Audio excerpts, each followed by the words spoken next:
44bits podcast about the cloud, programming, and IT tech. 안녕하세요. 44비츠 팟캐스트 110번째 시작하겠습니다. 이렇게 하는 거 맞죠? 와, 오늘도 너굴님이 안 계셔가지고 저희가 후원은 못 읽어드리는데 좀 이따 오시면 늦게라도 꼭 읽어드리도록 하겠습니다. 저희가 110화 보니까 좀 진짜 오래 했구나 이 느낌 드는 것 같아요. 1년이 52주인데 2년을 거의 풀로 코로나 때문에 잘 못했는데도.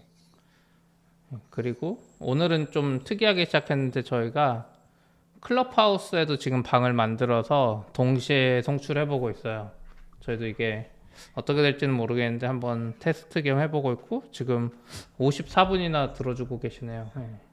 그래서 그쵸.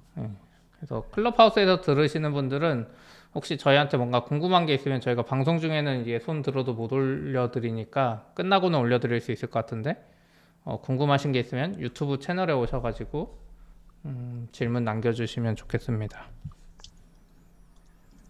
지금 원래 저희가 유튜브 라이브를 해도 이거 지금 올리지도 거의 못하고 있기는 한데 한 10명에서 20명 정도 들어주셨던 것 같은데 클럽하우스 인기가 진짜 느껴지는 것 같아요. 물론 유튜브에선 저희가 너무 마이너라서 그렇죠. 그런 것도 있지만 그러면 오늘은 어쨌든 저희가 이제 오늘 아까 시작 전에 말한 게 우리가 개발 채널인데 개발 이야기 너무 안 하고 IT 이야기만 하는 것 같다 해서 그 와중에 그래서 저희가 아웃사이더님을 급하게 초청했습니다. 네, 안녕하세요. 네, 그렇죠. 안녕하세요. 네, 종종 나왔는데 아웃사이더입니다. 네, 지금 사실 아웃사이더님도 방금 클럽하우스에서 섭외를 했죠. 저희가 준비방 만들어서 잠시 준비하면서 얘기하고 있었는데 같이 들어와 주셔가지고 네, 초대를 했습니다. 그 얘기부터 하실 건가요? 근데 그게 낫지 않을까요? 바로 이야기해 주실 수 있나요? 엘라스틱서치 이야기? 네, 할 수는 있죠. 글 쓴 지 얼마 되지 않아서 할 수는 있고요. 네. 아마 이게 한번 정리를 해주시면 좋을 것 같아요. 네, 모르시는 분도 많을 것 같아서. 네, 그쵸. 상황 정리부터 하면 모르실 수도 있죠. 그렇게 엄청 아는 사람만 알고 모르는 사람은 크게 관심 없는 이슈일 수 있어서 1월에 본격적으로 다시 붙었는데 이거를 흘러가면 그러니까 엘라스틱 서치와 이제 키바나 여기를 운영하는 이 회사가 이제 엘라스틱이죠. 엘라스틱이죠. 엘라스틱은 지금 상장했죠. 엘라스틱이. 네, 상장 회사입니다. 네, 상장사인데 이게 루신 기반에서 검색 만들고 막 하면서 발전해서 엘라스틱까지 온 건데 여기도 이제 회사니까 엑스팩이라는 상용 확장팩이 있어요. 확장팩이 있고 이제 그거가 언제부터 그렇게 된지 모르지만 엘라스틱 오픈소스에 같은 저장소의 폴더로 공개되어 있었던 것 같고 2018년 2월에 블로그를 쓰면서 원래는 다 그렇지 않았는데 그때 넣으면서 그랬을 것 같아요. 상용 소스니까 엘라스틱 라이센스라는 거를 적용한다고 발표를 했어요. 그러니까 엘라스틱서치는 그러니까 2018년이면 지금 오래됐죠. 3년. 네. 엘라스틱서치는 아파치 2.0 기반인데 상용 기능인 여기 보안이랑 모니터링이랑 이런 여러 기능들이 수많은 기능들이 있어요. 추가 기능들. 이거는 이제 특정 폴더만 엘라스틱이란 라이센스를 적용한다라고 공지를 하고 그러고 한 1년쯤 지나서 아마존의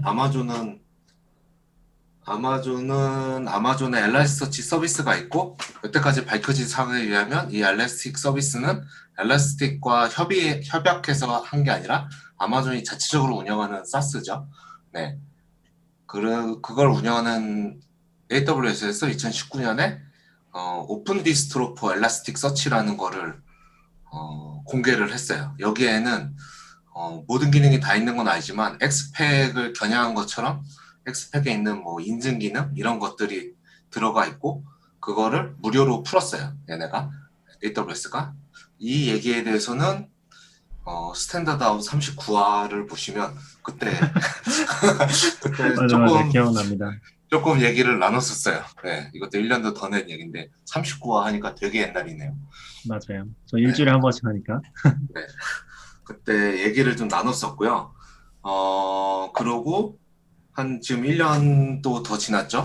그리고 이제 지난달 1월에 엘라스틱이 글을 다시 썼어요.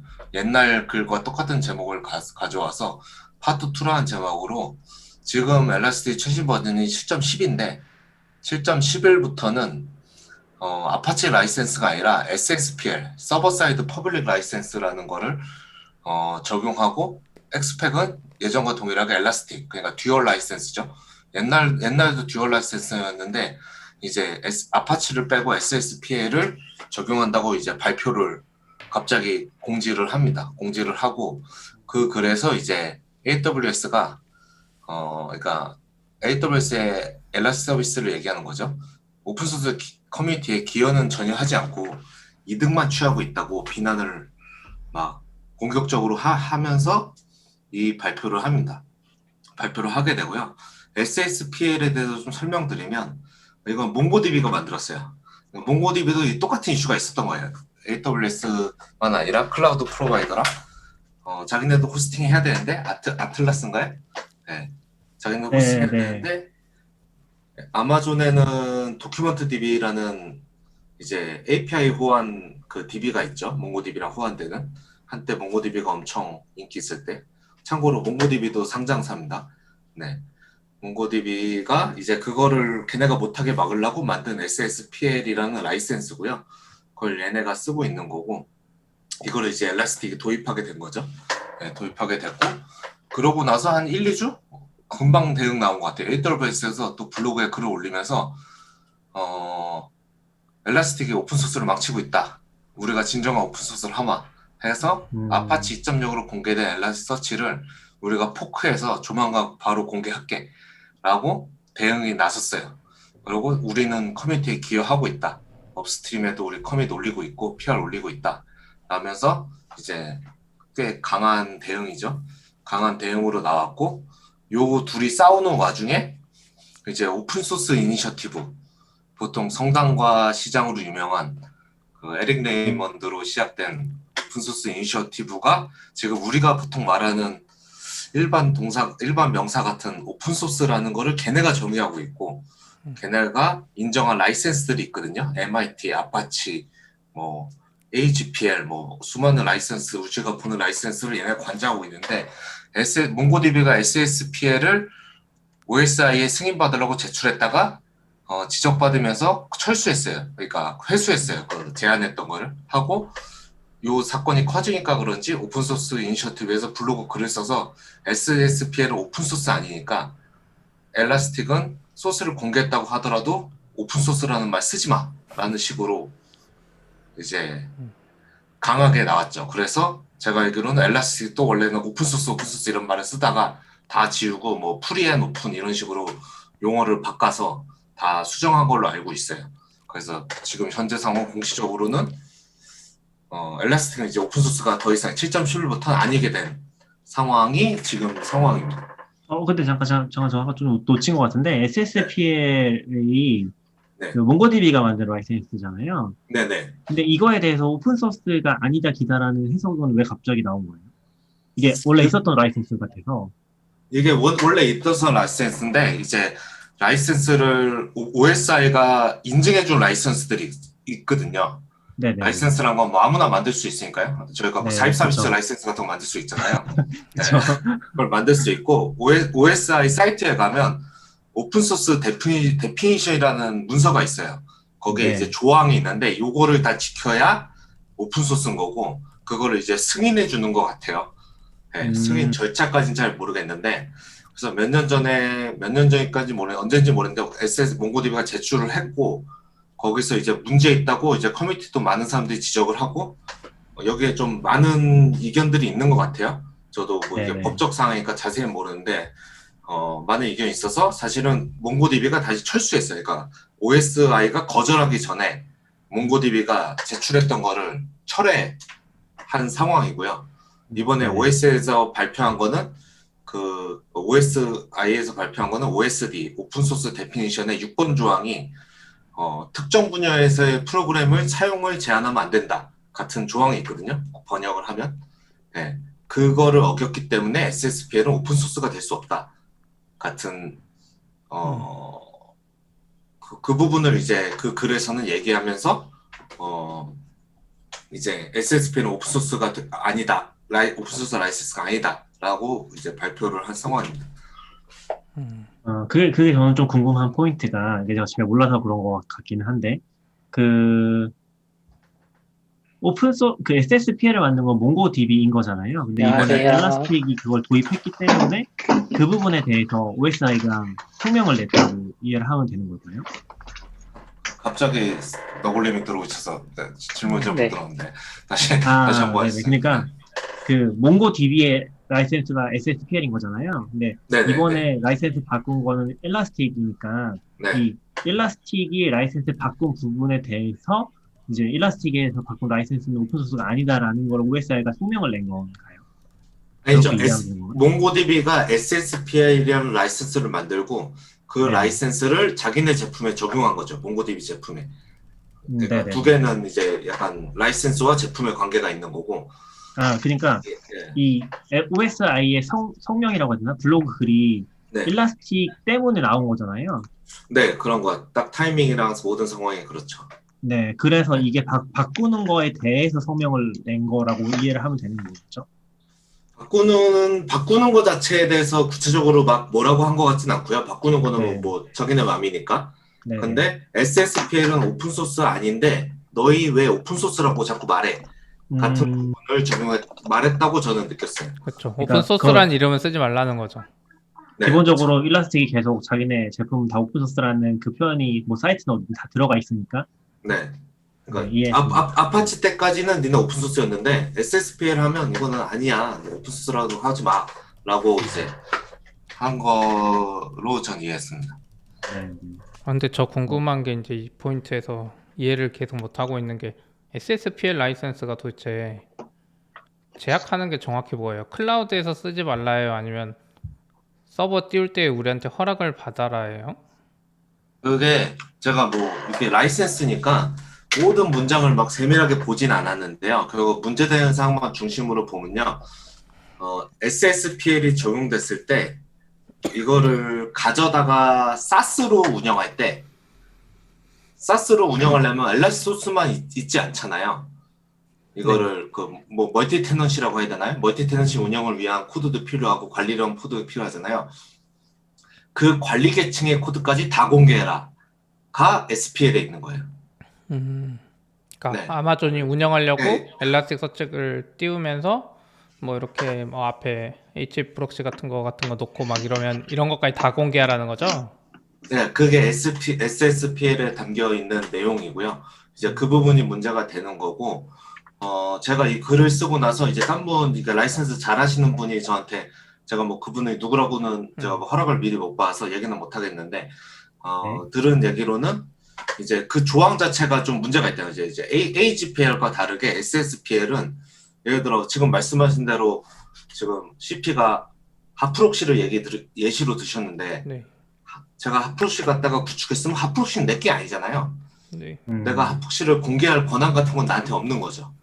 음. 근데 이제 SSPL은 그런 것까지 요구한다는 거죠. 내가 만약에 IIS로 올렸어요. 그럼 나는 IIS를 공개할 수 없는데 소리가 뭔가 튕기네요. 네. 더글링크 그런 부분까지 하기 때문에 이게 이제 라이센스 자체적으로, 그러니까 아까 말한 그 특정 분야 그 부분뿐만 아니라 라이센스 자체적으로 문제가 좀 많다라고 얘기하더라고요. 그러겠네. 약간 애매한 부분도 있는 게 만약에 우리가 네이버라고 해요. 네이버가 자체적으로 쓰려고 자기들 프라이빗 클라우드에 띄워서 하면은 이건 아닌가? 퍼블릭이 아니니까 괜찮나? 그러니까 그 경계가 법적으로 하면 어떻게 되는지 모르는 거예요. 예를 들어 제가 몽고DB를 EC2에 띄우면 EC2는 매니지먼트 레이어인가 아닌가 같은 고민을 할 수 있잖아요. 뭐 그냥 리눅스라든가. 일반인이 띄우는 것도 공개를 해야 돼요? 사용하려고? 일반인은 아닌데 이제 아마 제가 이제 조금 가물가물한데 사스로 운영할 때 내가 그거를 사스로. 네. 그럼. 그러니까 이제 오픈 소스 이니셔티브는 뭔가 사용에 제한을 두는 것 때문에 오픈 소스라는 용어를 쓰면 안 된다 그런 거네요. 뭐 변경이나 이런 거는 예전에 GPL, GNU 뭐 GPL 이런 거는 변경을 하면 공개해라는데 이거는 사용할 때도 공개해라 이거 거잖아요. 사스에서 사용하면. 네네네. 그리고 제가 그 OSS에 그래서 그러니까 실제로는 그 제출하면서 메일링이 막 오간 스레드가 있더라고요. 거기서는 이제 지적받은 내용은 이게 여러 가지로 되게 많은 것 같고요. OSI가 블로그에서 한 거는 이제 특정 분야라는 게 이제 사스라는 저는 그렇게 했거든요. 사스라는 제약을 둔 거잖아요. 네. 다르게 이렇게 사용 A로 사용한 사람과 B라는 사용 사람 중에 이렇게 뭔가 제한을 나눈 거잖아요. 네. 그게 좀 문제가 되지 않았나라는 생각은 했어요. 그리고 그 구분 자체가 너무 애매한 게 그러니까 아마존이 만약에 내부 사용용으로 자기들 사스에 올려서 자기 내부에서만 쓰면 이거는 사스인가 아닌가 이런 게 좀 궁금하긴 하네요. 뭐 라이센스 결국 다 법정 가봐야 될 것 같긴 하지만요. 그렇군요. 상황만 요약만 하면 이제 그 상황인 거죠 지금. 그렇네요. 이게 참 어려운 것 같기는 해요. 또 뭐 이야기해 주실 게 있나요? 그 클럽하우스에 방도 만들어서 여러분들 이야기 많이 들으셨잖아요. 아, 네. 저는 이게 좀 흥미로운 주제였어요. 처음에 봤을 때 그때 한 1년 반 전에 그때도 오픈 디스트로 가지고 얘기를 좀 했었는데 계속 쓰고 싶었는데 글을 이게 좀 어렵더라고요. 이게 누가 만든 거지? 예를 들어 오픈소스 라이센스를 썼는데 그걸 내가 갖다가 썼는데 너 이렇게 갖다 쓰면 안 되지 라고 하는 것도 이상한 것 같고 제가 만약에 창업을 했는데 제가 오픈소스 엘라스틱을 갖다가 검색을 구축했어요. 그렇다고 제가 엘라스틱에 뭐 한 거 아무것도 없잖아요. 솔직히 이슈 하나도 안 올렸을 수도 있는데 네. 그렇다고 제가 못 쓰는 거 아니잖아요. 근데 왜 AWS 쓰면 안 되지? 이게 오픈소스에 맞나 안 맞나 같은 생각을 계속 하고 있었고요. 그러면서 이걸 어떻게 정리하는 게 정말 옳은가 아니면 그러니까 정답은 없겠죠. 근데 저는 어떻게 생각하는 게 좋을까? 같은 생각을 많이 계속 했었고요. 좀 그 주제가 어려워서 못 쓰다가 이번에 다시 이슈가 터지면서 이젠 써야 되겠다 해서 이제 글을 좀 쓰기 시작했고 그러다가 다른 사람은 어떻게 생각하지? 라는 생각을 해서 마침 클럽하우스가 떠서 클럽하우스에 방을 만들어서 이제 이 주제를 논의를 해봤죠. 근데 이제 오픈소스 많이 잘 알고 관심 있으신 분들도 들어오고 예. 뭐 라이센스 쪽으로 업무를 하시는 분도 오픈소스 라이센스 쪽으로 하시는 분도 들어와서 저도 그런 면모도 있겠구나 뭐 이런 부분을 많이 배웠던 것 같아요. 그래가지고 그런 걸 가지고 좀 정리해서 며칠 전에 글을 올렸고요. 네. 저도 그 방 네. 클럽하우스 들어가서 많이 배웠던 것 같아요. 누가 이야기하셨는데 방금? 네, 제가 얘기했었는데, 네, 지금 이 스토리의 풀 버전은, 네, 아웃사이더님, 블로그에 올라와 있어서, 제가 링크를 드릴 수가 없네요. 링크를 드릴 수는 없지만, 네네. 아웃사이더 블로그라고 구글에 검색하시면 제일 위에 나옵니다. 네네. 거기서 한번 읽어보실 수 있을 것 같고, 또 재밌는 주제였던 것 같아요. 뭐, 제가, 이게 항상 단서가 붙는 것 같은데, 이 라이센스 부분이 쉽진 않은 것 같아서, 저희도 보통 오픈소스 쓸 때 그런 부분들을 뭐 아주 깊게 확인하고 쓰진 않잖아요. 그러니까, GPL 같은 경우는 좀 민감해서 기본적으로 최근에는 많이 안 쓰이는 것 같은데, MIT나 이런 것들은 뭐 제약사항이 아주 크지는 않아서, 뭐, 지금 말씀하신 SSPL이나 저희가 해당 사항은 없을 것 같긴 하지만 뭐 SSPL이나 보통 AGPL이나 GPL 같은 게 굉장히 센 라이센스라서 그런 거 조심하는 거 외에는 조심한다고 표현하면 좀 이상하지만 저도 최근에는 크게 신경 써보진 않았던 것 같거든요. 그게 아무튼 이거 좀 재밌었던 것 요즘 같고. 세상에 사셔서 신경 안 쓰신 것 같아요. GPL이랑 막 GNU랑 MIT 라이센스 나올 때 한참 그때 네네. 이슈가 많이 됐던 시절에는 회사에서도 라이센스 쓰는 거 다 조사하고 이야기하고 써야 되고 함부로 쓰면 안 되고 그러니까 뭔가 애매하다 싶으면 쓰지 말라 그랬어요. 그러니까 그러니까 그쵸, 지금도 네. 만약에 SSPL이 나왔는데 이게 사스? 그럼 우리가 사스 비슷한 걸 내부 사스 하면 이게 사스인지 아닌지 애매하다 그럼 쓰지 말라 이런 게 될 수도 있어요. 한 몇 년 동안은 이게 자리 잡기 전까지는. 그리고 저는 한참 동안 봤을 때도 이제 저희가 보통 만든 게 이제 서버 사이드 프로그램이니까 솔직히 갖다 써도 들킬 일이 없잖아요. 프론트 코드 아닌 다음에. 그렇게 하고 네, 네. 그리고 네, 네. 사용에 제한하는 적은 없었잖아요. 수정하는 것 때문에 그랬지. 네, 그렇죠. 네. 그렇게 하고 저는 좀 흥미롭다 느낀 건 약간 모바일 앱들이 뜨면서 모바일에 이제 세팅 같은 거 들어가면 거기 라이센스 명시해서 적어 놓잖아요. 오픈소스. 맞아요. 네. 서버 때는 그런 작업을 안 하고 있었는데 앱들이 유행하기 시작하니까 다시 그런 작업이 시작되더라고요. 그런 것도 좀 재밌긴 했어요. 맞아. 그런 비대칭이 좀 있긴 하죠. 아마 서버 쪽에는 결국에는 뭐 카피라이트를 밝히는 소스 코드에 대해서 밝혀야 되는 부분이 있는 걸로 알고 있긴 한데, 근데 그거를 뭐 웹사이트 상에 표시해야 된다는 의무가 있는지 없는지 좀 불명한 것 같긴 한 것 같아요.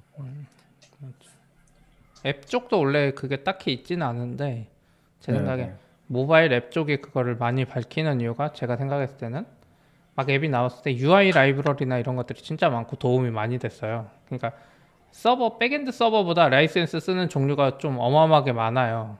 그래서 약간 뭔가 고맙다는 의미로 한 것도 있지 않나? 저도 iOS나 안드로이드 만들 때 보면 그 라이센스 표기하는 그 오픈소스 라이브러리가 또 있어요. UI 편하게 보여주는 내가 깃 갖다 끌어다 쓴 걸 막 보여주는데 서버에서는 우리가 오픈소스 쓴다고 하는 게 그냥 뭐 레일즈면 레일즈 서버 그리고 잼 몇 개, 라이브러리 몇 개가 그쵸. 네. 끝이고 오래된 라이브러리들이고 막 이러니까 그거를 또 공개할 장소도 마땅치 않고 API인데 화면에 보여줄 방법도 없고 이래서 그런 게 아닌가?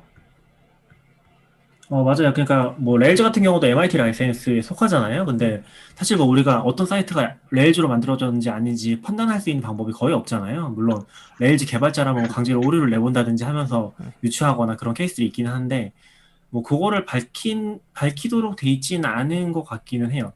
실제로 뭐 되게 큰 서비스 중에서도 뭐 뻔하게 알려져 있지만 그게 웹사이트에 적혀 있거나 하진 않거든요. 그러니까 실제로 웹사이트나 웹 서비스들이 어떤 서버로 운영되는지 파악할 수 있는 방법은 거의 없죠.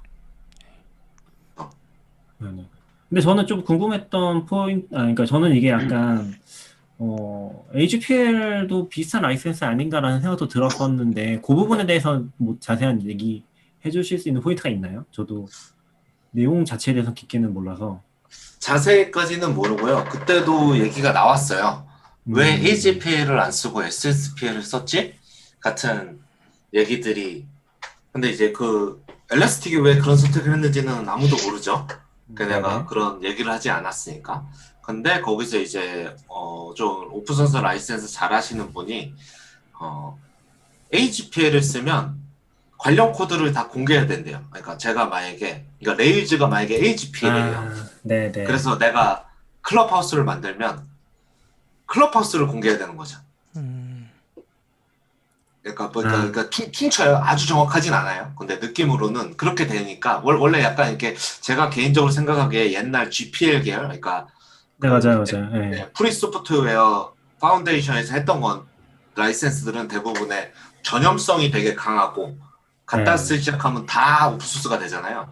전염성이 되게 강하고 이제 소위 말하는 OSI 오픈소스 이니셔티브 계열의 라이센스들은 전염성이 그렇게 강하지 않잖아요. 물론 AGPL은 OSI에서도 인정받은 라이센스인데 네, MIT 우리가 쓰는 MIT, 아파치 이런 건 사실 어디 건지만 밝히면 거의 대부분 문제가 없거든요. 네, 그런 차이가 좀 있는데 이제 AGPL은 저쪽에서 아무래도 발전돼서 와서 그런지 그런 식으로 되다 보니까 실제로 이게 제가 세부상을 파악해보지 않은데 실제로 그렇다면 회사에서 쓰기는 되게 부담스러운 라이센스가 되는 거죠. 네. 그러니까 그 일라스틱에서도 자기네가 도입했을 때 자기네한테도 부담이 되는 포인트들이 있을 거라는 얘기라고 이해하면 될까요? 저는 좀 그렇게 받아들였어요. 그러니까 그런 판단을 하지 않았을까라는 추측을 하는 거죠. 모르겠어요. 엘라스틱을 설치해놓고 내가 API를 검색을 띄르면 이것도 내가 공개 책임이 있는지는 잘 모르겠지만 어쨌거나 사용자한테는 제약이 커지겠죠. 일단 엘라스틱을 갖다 쓰는 사람들. 엘라스틱을 갖다가 수정해서 쓰는 사람들도 많을 거잖아요. 그렇죠. 네. 네, 이제 그런 부분 때문이지 않을까 같은 상상을 해봤고요. 한편으로는 아주 결과적으로 어려워. 어떤지 모르지만 몽고DB가 어쨌거나 SPL을 적용해서 살아남았다고 해야 되나? 어떻게 보나 그래도 뭐 괜찮게 성공을 한 것 같아요. 효과를 본 것 같아요. 성공했다고 말할 수 있는지 모르지만 이제 그 영향도 있지 않을까 싶기는 해요. 근데 뭐 이제 사실 몽고DB 이야기하셔서 저희 회사에서 이제 겪은 거 생각하면 그게 살아남은 건가? 그런 생각은 좀 들긴 해요. 살아남긴 했죠. 그러니까 약간 좀비 기업처럼 돼갈 수도 있다. 그러니까 아마존이 몽고DB를 포크하지는 않았어요. 그러고 보면 API를 새로 만들었지. 그게 그것 그렇죠. 때문이겠죠. 네. 그렇죠. 몽고DB 라이센스를 포크를 못하는 건가? 근데 그것도 뭐 사실은 아주 넓게 보면 이슈가 있을 수 있는데, 왜냐면은 그 오라클이랑 구글이랑 한참 싸웠던 것도 API 인터페이스에 대한 부분에 대해서 싸웠었잖아요.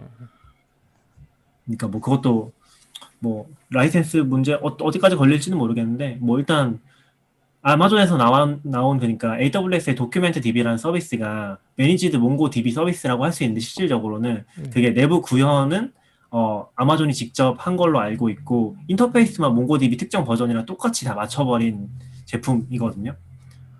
맞아요. 근데 아직 기능은 많이 부족한 것 같고 몽고DB보다 네. 직접 만들다 보니까. 근데 결국 어떤 게 더 좋아서 어떤 걸 쓰느냐의 선택인데, 저희 같은 경우도 도큐먼트 DB가 있었고 아틀라스가 있었고 직접 설치하는 게 있었는데, 도큐먼트는 기능이 부족하다고 해서 바로 선택지에서 제외됐던 거고, 네. 아틀라스를 쓰는데 이걸 잘 모르겠어요. 애들이 그러니까 진짜 뭐 클라우드에서 운영을 잘하나? 네, 그 CP님 얘기는 이제 몽고DB가 AWS나 이런 쪽이랑 비교를 했을 때 클라우드 서비스로서 운영을 잘하느냐 하는 문제를 얘기하시는 그쵸. 거죠. 코드는 잘 짰는데 운영 경험이 있어야지 그걸 선택받는 거지, 라이센스 때문에 선택하는 건 아니잖아요. 저희만 해도 지금 직접 설치하려고 하시는 분이 있는 이유가 특정 시간에 막 CPU가 툭툭 튀는데, 이거에 대한 정확한 원인 파악과 이런 걸 해야 되는데, 이게 DB를 만드는 기술하고는 약간 다르잖아요.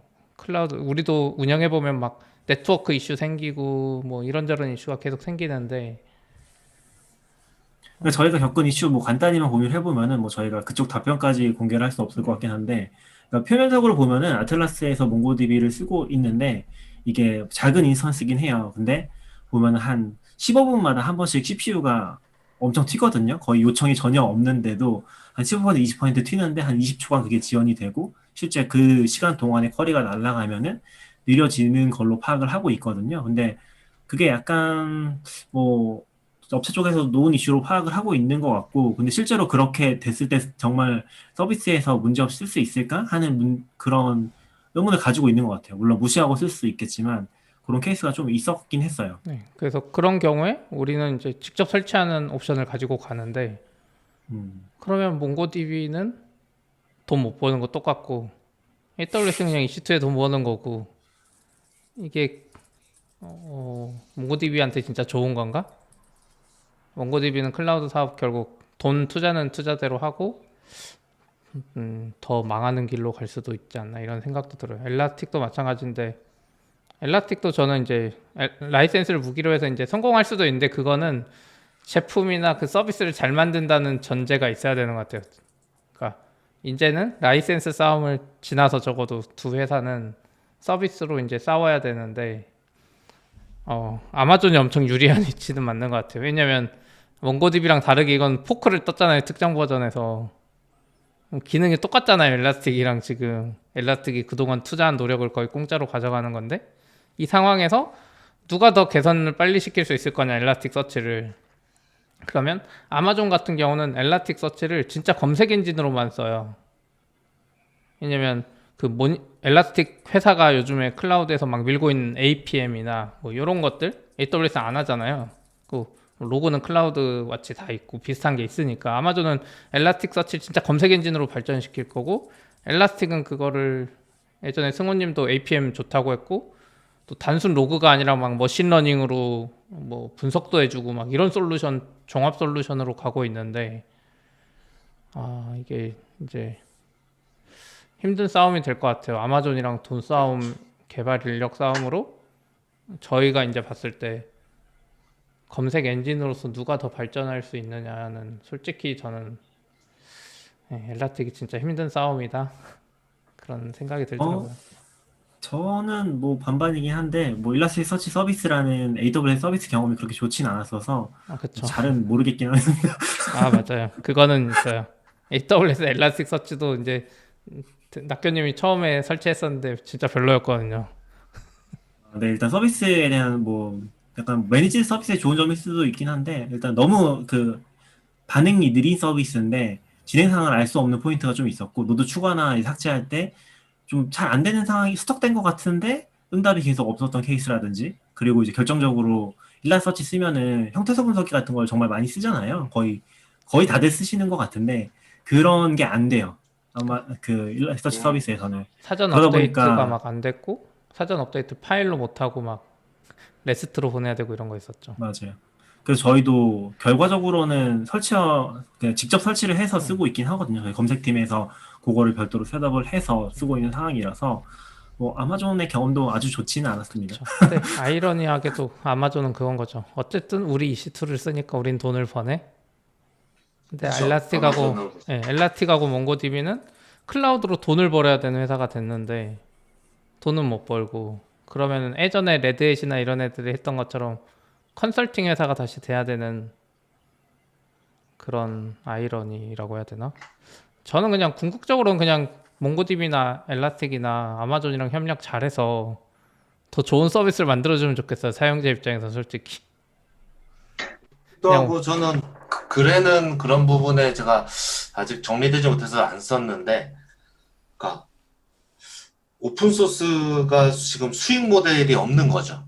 오픈 소스로 이제 회사가 생기기 시작했는데 시작 자체도 그렇지도 않고 그러다 보니까 거기서 이제 돈을 만들어낼 수 있는 수단이 없고 뭐 어떤 글에서는 아예 그런 의도로 만들어진 소프트웨어가 아니기 때문에 이거는 어렵다라는 글도 저도 여러 번 본 적이 있는데 이제 거기에 맞추려다 보니까 사실 호스팅 말고는 방법이 없는 거죠.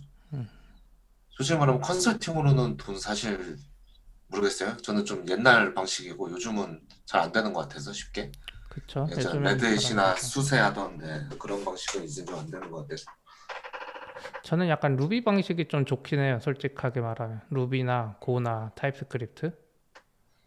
그쪽은 애초에 그걸 언어라서 좀 특징이 다를 수도 있는데 그쪽은 애초에 그걸 회사로 만들지 않고 거기에 있는 개발자들을 그 잘 나가는 구글이나 이런 기업들이 개발자를 채용한 다음에 그 오픈 소스 개발만 풀로 시키거든요.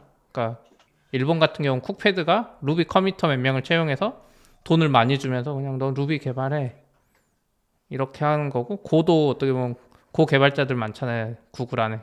그것도 오픈 소스 아니라는 말이 많은데 구글 개발자가 아닌 사람이 커밋해 좀 막 잘 안 받아준다면서요. 그러니까 저는 약간 그 포인트를 좀 그러니까 얘기를 해보고 싶은 포인트가 어떤 게 있냐면은 사실 아마존이 라이센스상 문제가 생길 만한 행동을 한 건 없어요. 그거는 맞죠? 그렇죠. 배도님? 네, 그게 무슨 네, 말이냐면은 이게 되게 감정 싸움이고 어떻게 저 다른 상대방을 배제시키면서 내가 돈을 벌 것인가 하는 이슈긴 하거든요. 그러니까 저도 감정적으로는 되게 일라스틱에 많이 공감을 하고 있고 왜냐면은 분명히 이게 일라스틱이 만들어 놓은 시장인데 아마존이 이름만 뺏어 가면서 그 이득을 취할 수 있는 부분이 있다고 생각을 하기 때문에 그렇긴 하거든요. 근데 굉장히 어려운 거죠. 그거를 새로운 라이센스로 잘 배제시키면서 나는 이득을 볼 수 있게 만들어야 되면서 어쨌거나 AWS 윤리적인 도의적인 부분도 이제 지적을 해야 되는 거죠. 라이센스상으로 문제가 없으니까. 왜냐면 네. 기존에 있었던 부분을 포크를 해서 만들었는데 이거는 사실 라이센스상으로는 이슈가 없긴 한데 전 재밌었던 포인트가 그 아웃사이드님 글 중에 보면은 포크가 굉장히 강력한 행동이라고 얘기했던 포인트가 정말 재밌긴 했었거든요. 그 얘기도 한번 해주실 수 있나요? 그렇죠. 포크는 여러 가지가 의미가 있죠. 그냥 제가 재미삼아 엘라스틱 포크 떠서 뭘 만들어 볼 수도 있죠. 네, 뭐 네네. 그런 약간 어떻게 보면 개발자들의 재미삼아 하는 거고 오픈 소스에 되게 기반이 되는 그러니까 우리 거라는 그러니까 누구나 가져다 쓰고 뭐 어떻게 해도 돼라는 그게 담겨 있다고 생각하는데 이게 약간은 문제가 될 때는 이제 제지 용어로 계속 쓰이는 거죠. 니네가 이거를 소유권을 누가 그게 회사든 개인이든 소유권을 주장하려고 하면 그래? 그러면 포크터 살게 라고 하거나 아니면 그 원래 메인테이너나 창시자가 더 이상 관심이 없어져서 그걸 운영을 안 해요. 이제 더 이상 저장소에 안 와요. 그러면 이거 저기 우리한테 중요한데 그럼 내가 포크 떠서 가는 거죠. 예를 들어 아까 뭐 루비 얘기하셨지만 루비의 뭐 마츠나 뭐 쿡패드 그런 회사가 더 이상 루비를 하고 싶지 않는데 딴 사람들이 루비가 관심 있으면 그때 버전으로 포크 뜨면 다시 생명을 이어가는 거잖아요. 그런 오픈소스의 되게 줄기 같은 핵심 같은 정책이라고 생각했는데 그 정책을 아마존이 이제 써먹는 거죠. 네. 저는 이게 되게 무섭다고 생각한 게 어쨌거나 뭐 전체 오픈소스에 대응하기야 아마존이 어렵긴 하지만 약간 본보기 형식으로 팀 만들어서 엘라스티क 팀 만든 다음에 고급 인력 넣고 만들어. 그러면 솔직히 말하면 저는 잘 만들 것 같거든요. 솔직히 말하면. 되게 잘 만들 것 같은 거예요. 걔네가. 네. 그리고 사실 아마존 입장에서는 그렇게 큰 비용도 아닌 거죠. 엘라스틱에서는 되게 큰 비용이죠. 그거에 대항해서 싸우는 거는. 근데 아마존 입장에서는 사실은 되게 큰 비용이 아니라서 이거 되게 무서운 거구나라는 게 있고 예를 들어 그 글에서도 썼었는데 제가 그냥 눈으로 봤던 거는 이제 노드.js 포크가 이제 가장 가까이서 확실히 본 사건이었거든요. 이게 조금 설명을 드리면 노드.js라는 거는 이제 라이언 달이라는 개발자가 만들었고 그게 인기를 얻으면서 조이엔트라는 그것도 클라우드 회사예요. 조이엔트라는 회사가 라이언 달을 고용한 다음에 아까 얘기하신 쿡패드처럼 너 이제 풀타임으로 노드.js만 해 라고 걔를 했고 걔가 그렇게 개발하고 거기에 이제 npm 만든 아이작이라는 친구도 걔도 고용해서 너도 풀타임으로 해 하고 라이언 달은 이제 은퇴해서 넘어가고 2대 그 BDFL인가요? 예. 자비로운 중심 독재자로 이제 아이작이 해가지고 그러니까 수년간 조이엔트가 그 BDFL에 그 월급을 주고 있었던 거죠. 그렇게 해서 이제 노드.js가 되게 친했는데 3대로 되면서 저는 사실 코어 개발자는 잘 모르는데 3대가 딱 등장했을 때 원래 라이언 달과 아이작은 노드 커뮤니티는 다 아는 사람이었죠. 한 사람은 창시자고 한 사람은 npm 만든 사람이고 3대가 딱 등장했을 때는 약간 저는 얜 누구지? 같은 느낌이었거든요. 약간 그러고는 그 사람이 등장하고는 한 2년 가까이 릴리즈가 한 2번밖에 없고 개발도 거의 안 되고 완전 프로젝트가 좀 멈췄어요. 그러니까 그걸 보고 계속 사람들이 이제 이의 제기를 하다가 너네 안 할 거면 우리 갈라쓴다? 라고 하고 IJS를 만들었죠. 그러고는 커뮤니티가 넘어갔거든요. 근데 저는 거기서 약간 중요한 거는 포크한 거는 그냥 포크한 거고 커뮤니티가 IOJS를 선택했다는 거거든요. 그러니까 반대쪽에서는 100기를 들 수밖에 없는 거죠.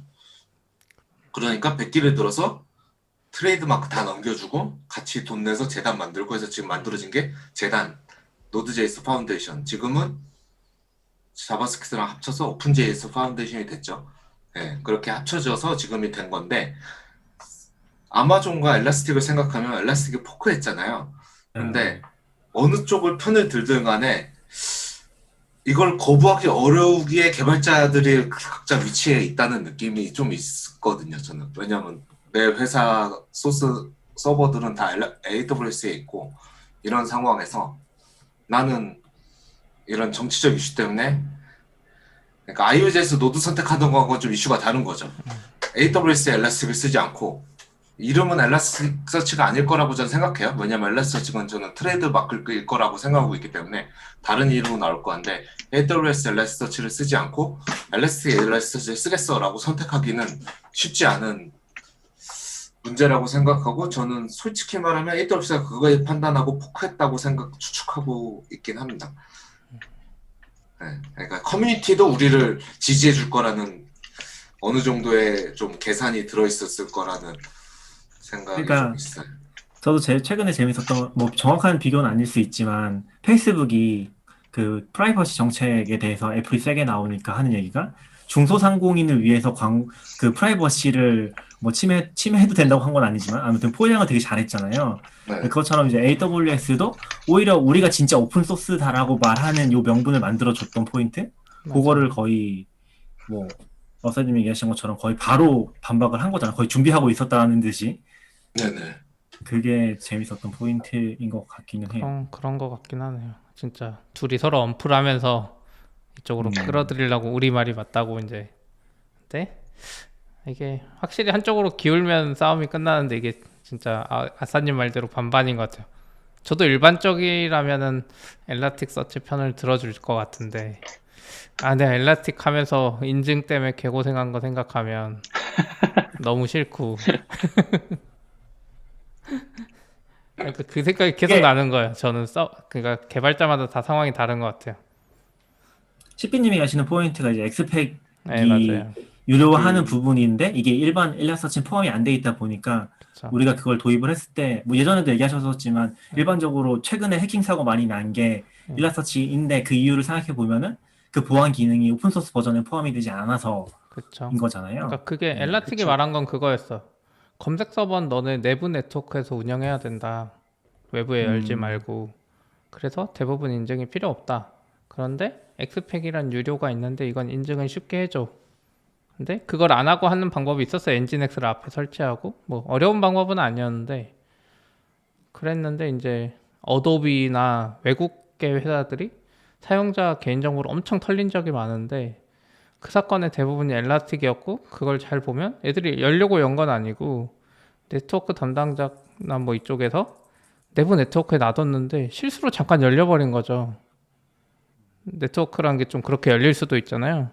그렇게 했을 때 사고가 터지니까 사실 요즘에는 내부 네트워크도 HTTPS를 해야 된다 막 이런 이야기를 하고 있던 와중이라서 근데 이제 제 입장에서는 그게 좀 마음에 안 들고 그냥 쓰고 있었는데 아마존이 뭔가 그 구세주처럼 우리는 오픈디스트로 그거 하면서 엑스팩에 그 인증 기능 제공해 줄게 약간 이렇게 나오니까 약간 개발자가 이거 아마존이 좋은데 이렇게 잠깐 가고 근데 엘라스틱도 풀어줬으니까 지금 저는 엘라스틱이 기능적으로나 뭐 이런 걸로 잘 꼬실 수 있지 않을까 개발자들을 결국 그 싸움에서 이기긴 해야 되는 것 같아요. 엘라스틱이 그걸 풀어줬나요? 엑스팩을 풀어준 네, 거예요? 아마존이 그 몰라서. 인증 기능 딱 오픈하자 하면서 이제 막 대놓고 그거 한 거죠. 그러니까 제가 말한 것처럼 쟤들 봐라 저 인증을 돈 받고 판다. 우리는 공짜로 풀어줄게 이거 갖다 써 이러니까 엘라틱 입장에서 그걸 계속 들고 있을 수 없었던 것 같아요. 바로 풀어줬어요. 근데 저도 엘라스틱 그렇게 많이 안 써서 잘 모르는데 그 풀어줬다는 의미가 엑스팩인데 무료로 풀어줬다는 의미인 거죠? 네네 맞아요. 엑스팩인데 네, 그렇죠. 네. 무료로 풀어줬죠. 그래서 어떻게 보면은 그거 풀린 것만 생각하면 아마존 같은 애가 있으니까 엘라틱이 풀어줬구나 이 생각이 드는 거죠. 어떻게 보면 그럴 수도 있죠. 근데 만약에 이렇게 돌아가다가 엘라스틱이 망해요. 그럼 엘라스틱 자체가 망할 수도 있잖아요. 더 이상 유지 보수가 안 되고 그런 것도 싫은 거지. 그렇죠. 근데 약간 저는 그게 뭐 회사니까 사실 뭐 그 부분에 대해서는 제가 뭐라고 할 수는 없는 것 같고 뭐 당연히 돈을 벌고 싶고 돈을 버는 것도 맞는 거라고 생각해서 지금 뭐 사실 엘라스틱 서치도 뭐 15조짜리 회사거든요. 시총으로 보면 진짜 절대 싸네요. 작은 왜요? 싸다니요. 아니 왜 그러냐면 데이터독 같은 애들도 지금 30조인데 엘라틱이 그렇긴 15조면 하죠. 싼 거죠. 그 이름값 대비해서.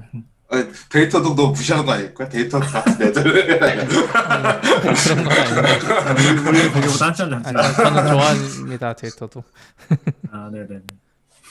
아무튼 네네. 그때도 뭐 저도 잠깐 들었었는데 아웃사이더님 방 만들어져 되게 좋았던 것 같기는 해요. 그래서 잠깐 들었었는데 뭐 사실 관계자분도 오셔서 그런 얘기 했었거든요. 뭐 내부적으로는 AWS랑 뭐 문제가 있거나 그런 관계는 아니고 이제 회사 차원에서의 그런 얘기들을 하는 거라서 그게 어떤 회사 개개인들의 입장을 지금 대변하거나 그런 건 또 아닌 것 같아서 네, 뭐 그렇습니다.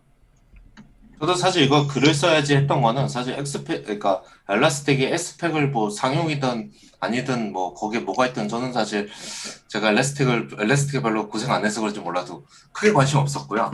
네.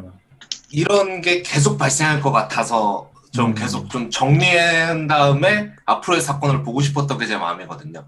이번 사건에서 제 마음이나 생각을 정리해 놓고 물론 나중에 생각이 바뀔 수도 있겠죠. 하지만 그래야 앞으로 계속 비슷한 일이 벌어질 때 엘라스테 같은 회사가 또 나올 거잖아요. 계속 지금 나올 것 엘라스테가 같아요. 네. 엘라스테 얘기도 했지만 엘라스테 얘기를 주로 했지만 몽고DB, 엘라스틱, 컴플런트는 카프카 회사거든요. 네네. 카프카, 레디스랩 이거 지금 다 똑같은 상황에 있어요. 지금 있고 앞으로도 계속 등장하겠죠.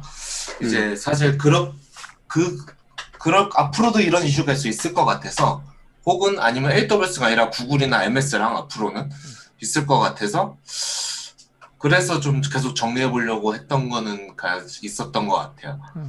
네.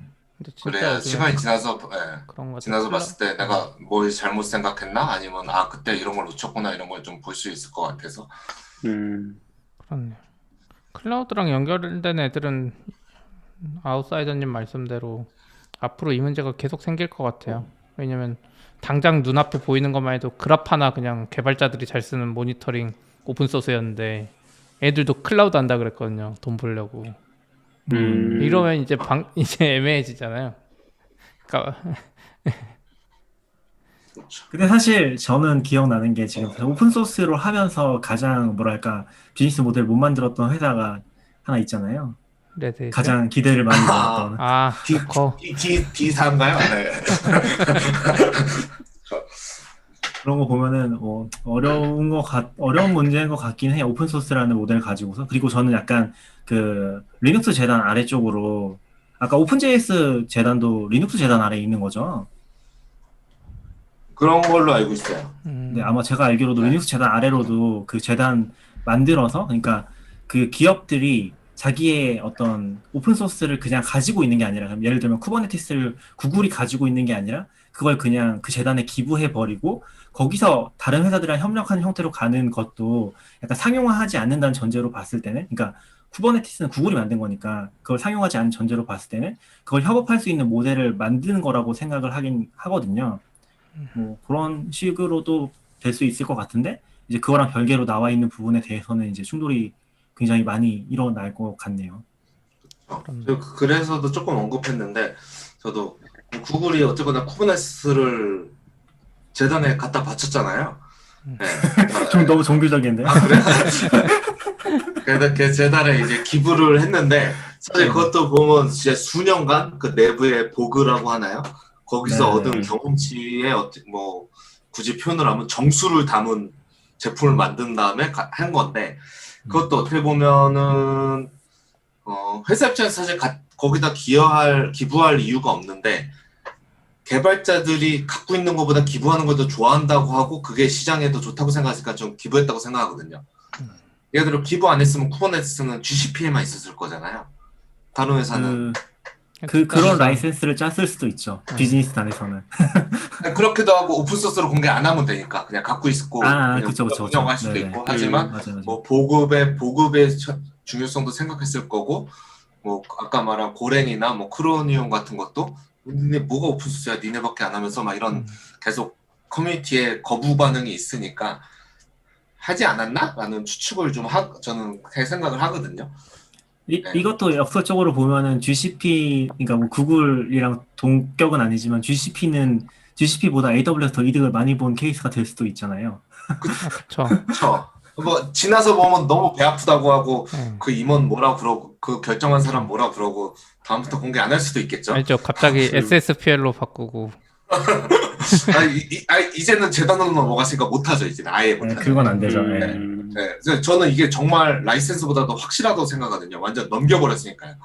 그것도 좀 재미있는 포인트긴 한데 일라스틱이 SSPL로 바꿀 수 있었던 부분도 있잖아요. 그러니까 그게 기본적으로 다 참여하는 사람들의 동의를 받아서 진행을 하는 거죠. 처음부터. 저는 사실 그거에 대해서 아주 구체적인 건 잘 모르겠는데요.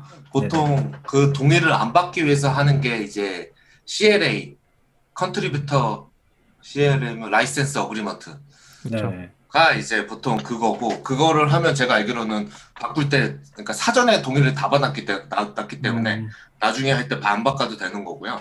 그러니까 CLA를 한다는 거는 이제 저장소에 기여하기 전에 미리 어떤 조항들에 대해서 음. 그 승인을 그 뭐라고 해야지? 동의.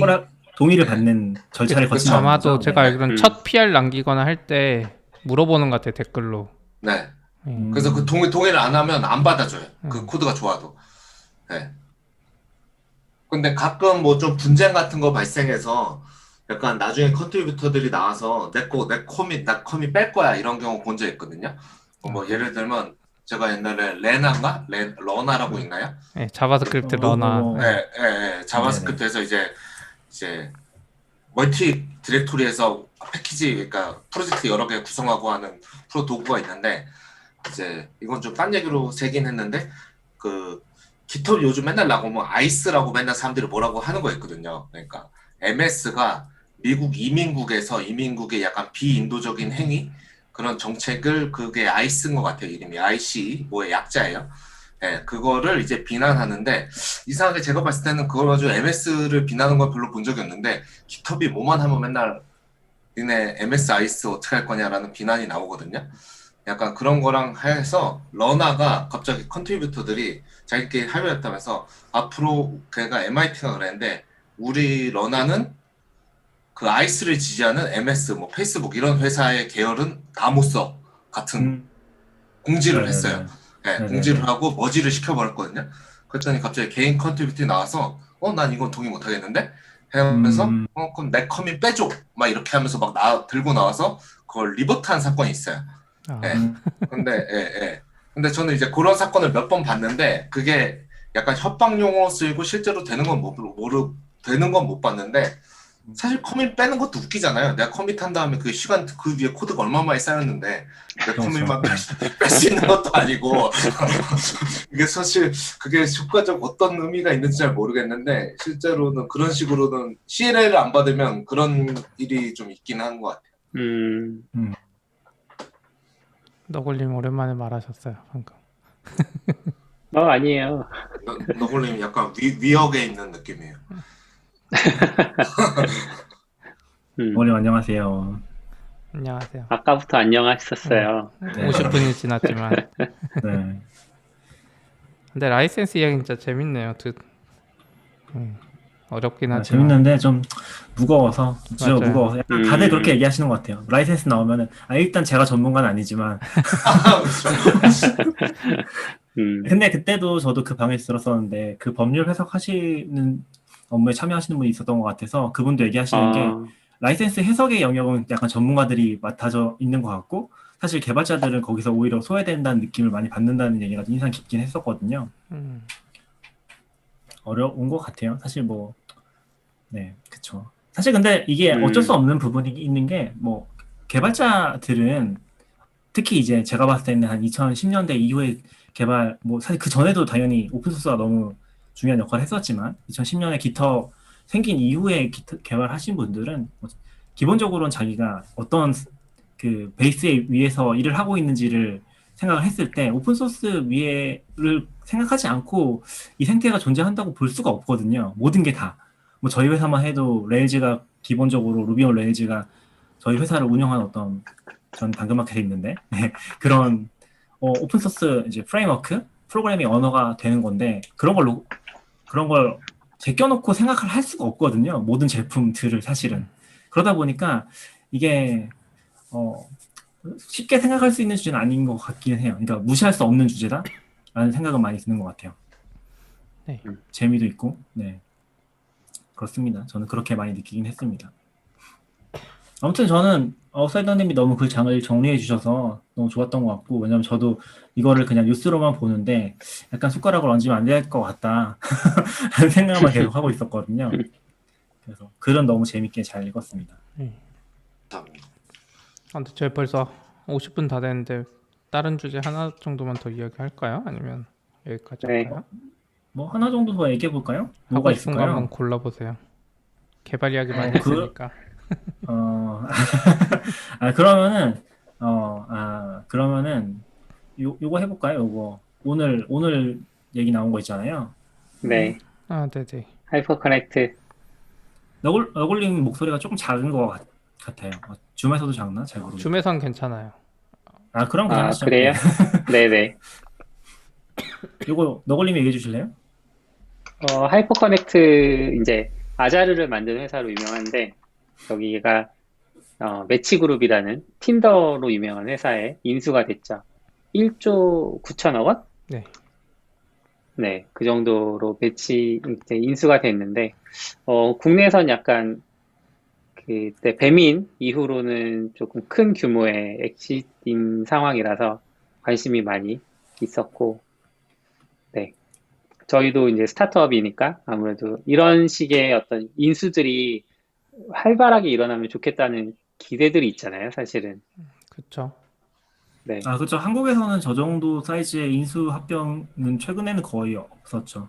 그 네, 맞아요. 배민도 되게 특수한 사례였고 라인 네네, 사례도 뭐 정확히 한국 사례는 아니니까 그렇긴 한데 그런 것 맞아요. 같아요. 그래서, M&A 혹시 오히려 한국엔 되게 없다고 하지 않나요, 보통? 반대로는 미국 같은 있어요. 데서는. 그러니까 저희가 막 1조 몇천억짜리 인수를 한국에서는 안 해주는데 네이버가 음, 반대로 캐나다에 웹소설 플랫폼 8천억 넘게 주고 사고는 그래요.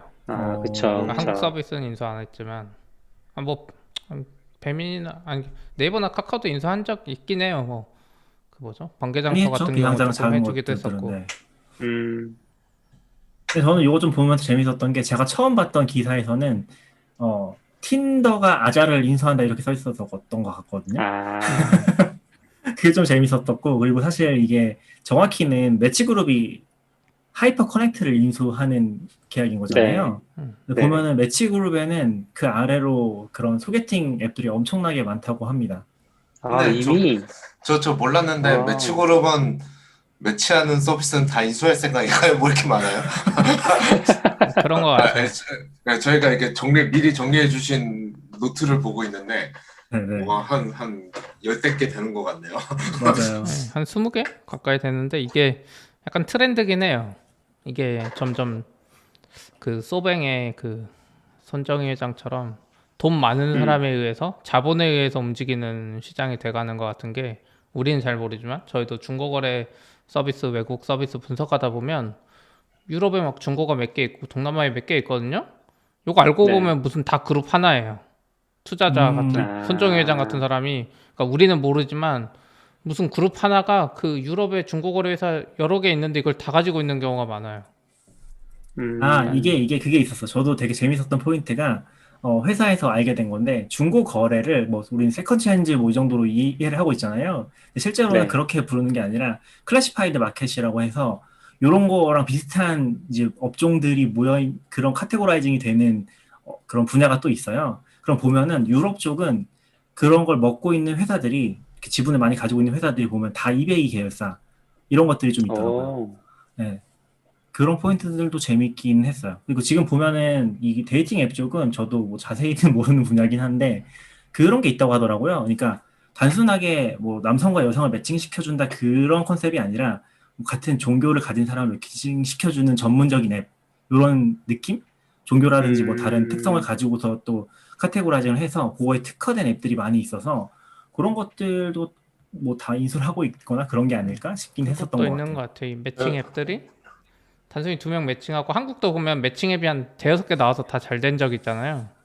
결국 네. 파이 몇년을 달렸었죠. 깎아먹기가 네. 되니까 그냥 음, 예전에 우리 보면 뭐 호텔스닷컴이나 뭐 이런 것도 계열사 하나가 다 가지고 있다 그러잖아요. 1등, 2등, 3등 다 내 거. 네네네. 네가 어디서 맞아요. 검색해도 다 내 거. 약간 그런 느낌이죠. 매치 서비스 뭐 세상에 다양한 게 있지만 다 내 거야. 뭐 뭘 쓰든지 알아서 음, 해라 뭐 이런 느낌? 그러니까 예, 굳이 경쟁 안 하고 돈으로 이거 다 사면 그냥 내 건데. 이거 그렇긴 하죠. 매치 그룹을 타겟팅해서 매칭 앱을 서비스를 만들면 되겠네요. 그러면 또 인수해주고요. 예. 얘네 사업 분야를 다 분석한 다음에 이제 음, 빈틈이나 빈틈을, 아니면 요즘 클럽하우스 유행하는데 보이스형 아마, 매칭 앱 같은 걸 만들면 네네. 아마 여행은 익스피디아 그룹이었던 것 같고, 예, 음, 여기 또 데이팅 앱은 매치닷컴인 것 같고, 그런 포인트가 있는 것 같아요. 재밌네요. 그렇게 들으니까 유튜브 같은 거나 줌 있는데도 클럽하우스가 떴잖아요. 네네네. 음, 아자르도 비디오 매칭이니까 보이스 매칭만 만들면 어떨까요? 아자르가 근데 그 아, 하이퍼 그것도 좋을 커넥트가 것 같아요. 사실 이미 비슷한 서비스가 있어요. 하이퍼 커넥트가 스푼 라디오 비슷한 서비스 새로 낸 게 있어요. 그 이름이 아, 뭐지? 그래요? 오디오로 뭐 이렇게 하는 서비스 하나 내서 잘 된 게 있긴 하거든요. 그리고 이미 여기 클럽하우스도 보면은 그런 방들 꽤 많은 것 같아요. 그러니까 활용 용도가 되게 넓어서 뭐 소개팅 방이라든지 제목이 아, 그런 방도 그런 꽤 것도 많은 있어요? 것 같던데. 네, 네, 맞아요. 그런 방이 있더라고요. 전 그런 거 못 봤는데 낙교님 이상한 것만 보는 거 아니에요? 아니. 쭉 내리다 보면은 계속 그런 것도 보이고. 결혼하신 분이 그런 거 보시면 안 되죠. 저 들어보진 않았습니다. 아무튼 되게 활용도가 높아서 네. 퀴즈 푸는 방도 있고 뭐 그런 것 음. 같더라고요. 음, 그래서 얘기하신 것처럼 그런 것도 가능할 것 같긴 하네요. 네. 근데 저는 이거 좀 궁금했던 게 CP한테 좀 물어보고 싶었는데, 네, 이거 뭐 저도 정확히는 몰라서 이렇게 엑시릿이 되면은 네, 그 회사의 주주인 직원들이 있을 수도 있잖아요. 스톡옵션 행사했다든지. 네, 이게 뭐 네. 꼭 하이퍼 커넥트를 얘기하는 건 아니고. 네. 그런 사람들은 결국에는 이게 회사가 완전히 흡수 합병되는 게 아니니까 여전히 하이퍼 커넥트의 주주인 거잖아요. 그쵸. 그러면 애매해질 수 있는 거 아니에요? 그러니까 입장이? 이거는 다 그러니까 이게 단순히 뭐 계약서나 뭐 이걸 어떻게 했다 이런 거를 믿고 뭔가 스타트업 하다 보면 뒤통수 맞는 경우가 많아요. 결국 제일 중요한 건 대표예요. 대표 의지에 따라 달라요. 그 딜할 때도 이제 여기 같은 경우는 이제 깔끔하게 해외 스타일로 100% 인수해줬는데 한국 같은 경우는 51%만 인수하는 경우가 진짜 많아요. 그래서 나머지 49% 주식을 사실상 쓰레기로 만들 수 있거든요. 그래서 투자자 거 빼주고 대표 거 빼주고 직원들 거 가지고 있는 거 아무 의미 없는 경우도 많아요. 인수한 사람이 이 사람 거만 골라서 사버리면 되니까. 그러니까 그 지분은 남아있지만 예. 어차피 회사 그렇죠. 의사결정권에 예. 참여할 수 없기 때문에 맞아요. 그냥 좀 빈 예. 그래서 그렇게 방법은 되는 거죠? 많고 네. 그건 다 대표의 의지라고 생각해요. 대표나 혹은 VC들. VC들이 진짜 재무적 투자자만 하는 사람들은 자기 돈이 너무 중요하니까 자기도 어디서 받아서 한 거니까. 근데 네네네. 좋은 대표나 좋은 투자자들 잘 만나면 그런 거 딜할 때 이 스톡의 가치를 저쪽에 뭐 그대로 넘겨서 그쪽 주식이랑 뭐 교환할 수도 있고 아니면 저쪽 회사에서 딜을 잘해서 그걸 현금으로 바꿔줄 수도 있고 그런 다양한 경우가 많아요. 한국도 이제 제가 최근에 들었던 거 보면 기존 투자자들이나 주식 갖고 있던 사람들을 그쪽으로 가면서 다 현금 보상해버린 걸로 알아요, 오히려. 나는 그 회사 주식을 가지고 싶은데 더 좋은 회사 주식이니까 교환을 하거든요. 근데 그 회사에서 안 돼, 그냥 현금으로 줄게, 지금 가치대로. 이렇게 하는 경우도 많아요. 그래서 케이스는 너무 다양하고 우리 페이스북 그 영화만 봐도 그 초기에 했던 사람은 에코 주식 완전 점유율 확 낮춰버리잖아요. 뭐 그 계약서 한 장으로. 네네네. 보진 않았지만. 예, 상황마다 다르다. 이게 약간 음. 대표가 제일 중요하지 않나 VC랑. 그래서 대표의 의지로 협상을 할 때 직원들한테 뭔가 더 좋은 걸 주고 싶으면 아무리 안 좋아도 막 회사가 망하더라도 버틸 수도 있고.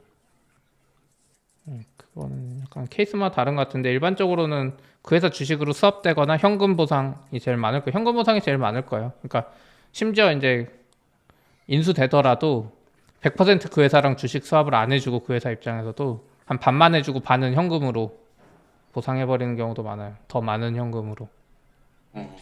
아마 저는 하이퍼 커넥트 사례는 정확히는 모르겠는데 왜냐면 하이퍼 커넥트는 아직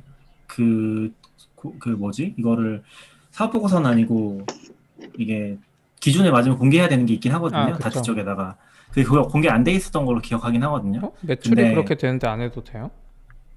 아마 내년에 하거나 그런 단계였지 않을까 싶긴 한데 하이퍼 커넥트는 안 나왔던 것 같아요. 아니면 영어로 하면 나오나? 아니 없는 것 같아. 근데 그 배민 같은 경우는 사실 스톡옵션 같은 경우가 거의 없었던 것 같긴 하거든요, 실제로. 왜냐면 주주수가 나오는데 배민은 주주수가 수가 거였고 심지어 대표님 네. 지분도 비율이 좀 낮은 편이긴 하죠. 스톡 안 주기로 유명한 걸로 들었던 것 같아요. 네. 그래서 이런 사례가 있으면 그게 좀 궁금하긴 하더라고요. 뭐 CP도 저번에 얘기해준 것도 있는 것 같고 뭐. 맞아요. 근데 결국 이런 것도 봐도 약간 결국은 그 내부에서 그 지분을 어떻게 갖고 있는지, 그러니까 투자 성장하면서 VC한테 얼마나 줬는지, 네. 코파운더들 얼마나 나눠가지 이런 건 사실 아무도 알 수 없어서. 다트 뜨면 나와요. 아, 그런가요? 그쵸. 네네. 그쵸. 그냥, 저희는 그냥 모르고 아는 사람 있으면 그쵸. 고기 사달라고 하고 그런 거 아니에요?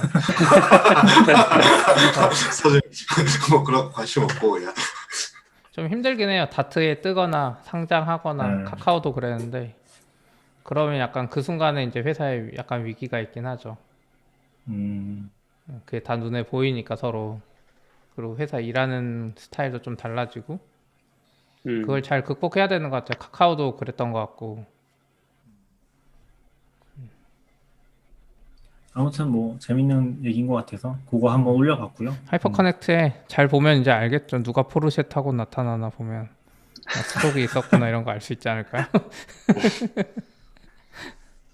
그 주식 투자 쪽에 뭐 그런 이야기 많은 것 같던데 제일 위험한 게 뭐 내가 아는 사람이 포르쉐 같은 거 타고 나타난 건가? 아니면 뭐돈 번 이야기? 친구가 돈을 버는 게 제일 위험하다고 네 맞아요. 왜요? 그 얘기 하시는 거 아니에요? 네 맞아요. 그런 비슷한 컨텍스트에서 그쵸. 왜 위험해요? 질투 때문에 질투가 이제 나도 돈을 벌고 싶으니까 무리해서 투자를 하거나 그렇죠. 지금도 그런 게 되게 많다고 얘기하죠. 나랑 그 이 옛날- 사람이랑 똑같은 처지였는데 저 사람 뭔가 해서 성공하니까 나도 될 수 있을 것 같은데 재산을 갑자기 올인하는 거죠. 나는 그러니까 낙교님으로 치면 낙교님이 가치 투자자였는데 아 내가 잘못했나 보다. 저 사람 저렇게 성공하고 해서 갑자기 올인해서 이제 망해버리는 거죠. 자기 소신을 잃고. 네. 전에, 한 2년 전에 저희 자주 만나는 사람들끼리도 그런 얘기 했었어요. 비트코인에서 돈 벌어도 말하지 말라고. 그냥 혼자 잘 살라고. 굳이 그래요? 자랑하지 말고. 왜냐면 배 아프니까. 너무 배 아프니까. 그냥 100억 벌어도 그냥 그때 막 맨날 그런 얘기 나왔으니까 뭐 몇십억 벌었다 이랬다니까. 그쵸. 그냥 맞아. 혼자 잘 살고 자랑하지 말라고. 좋은 전략인 것 같습니다.